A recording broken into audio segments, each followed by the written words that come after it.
When we roll right along into UCF, the Knights in year number 2 under Scott Frost as he gets back to Orlando. Let's take a look at the schedule for the Knights this season.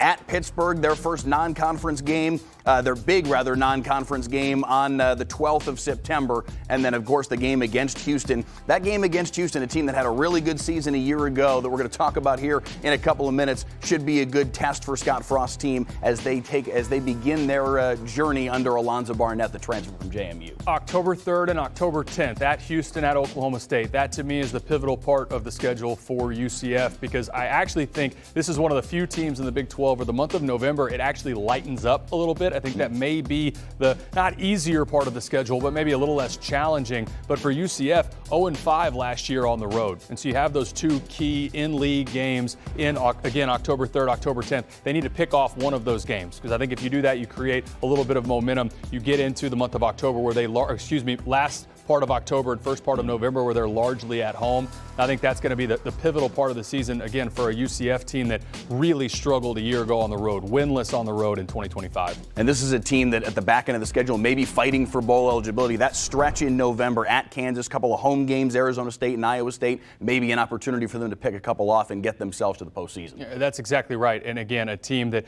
a lot of this is going to hinge on, at some point, you got to start winning these games on the road. And those are two opportunities in the middle of October where they have a 5-game stretch after that. We're largely at home. I think it's really going to come down to that pivotal part in the month of October and taking that next step to not just get to bowl eligibility, but this is a team in UCF that they have aspirations of competing for this league. Got to be able to win on the road in the Big 12 in order to do that. They're excited about the transfer quarterback from JMU, Alonzo Barnett. Obviously had a ton of success with the Dukes a year ago, taking them to the college football playoff. He's a kid that is an extreme competitor. They're fired up about this kid. Maybe he can help turn the tide there in Orlando.